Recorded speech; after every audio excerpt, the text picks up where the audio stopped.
Hello dear friends, it's boardshop.co.uk and it's surfboard review time. Here we go.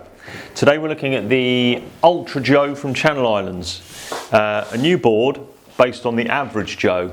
The Ultra Joe is a bit like me, it's the better looking brother of the brothers, if surfboards were brothers.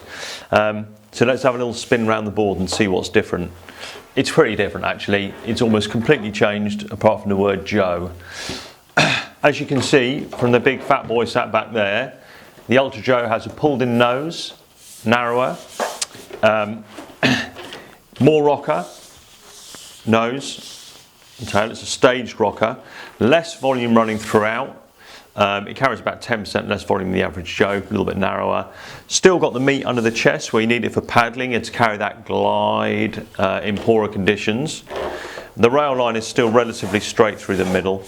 And then if you can see, the concave goes single into double and then V out of the tail.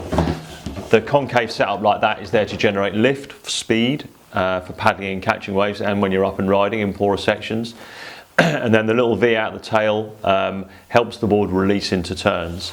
The other thing they've done is drop the rail profile a little bit on this board so that with that V out of the tail, it's quite pivoty, so you can turn it quite hard and fast. So in more powerful sections of the wave or a better set, you're not going to miss out. And then the final addition is the double bump into squash tail here. Again, that's designed to help the board release to overcome the width of the board and the volume that's in it, which you need for wave catching, but to give you that bit of performance to make sure that you enjoy surfing and you have fun. Fin setup. 5-fin setup. Some people like to ride it as a thruster for a bit more control, a bit more drive, but in poorer conditions a quad setup is going to give you that bit more zip and that bit more speed, and I think most people will probably ride this as a quad. I know I would. Volume wise it's pretty sensible. The 5.9 comes in at 34 litres, so it's kind of slanted. A good surfer who wants a grovellery type board can come down a little bit in length, but if you're looking for a first short board,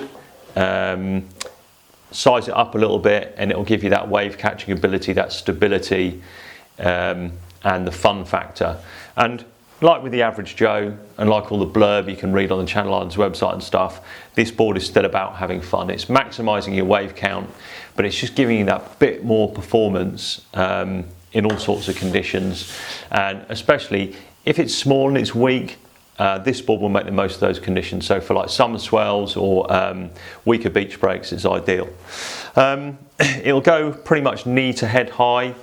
The old average Joe got very clunky when it got to about chest high. It was very slow to transition rail to rail. You won't have this problem with this board. With the drop rail profile, a bit less volume, sleeker shape, you'll get far more performance right up to decent punchy beach break head high type waves. That's about it. The Ultra Joe, a really decent board from Channel Islands and a very usable board for the majority of surfers. Anybody from a high level beginner to a very good surfer can surf this in the right size and have a laugh. As always, you can custom order it for your own dimensions, sprays, fin setups, what have you on the website. You can also trade in old boards against it, and you can of course buy it on 0% finance. All the details and more of my videos are online right now.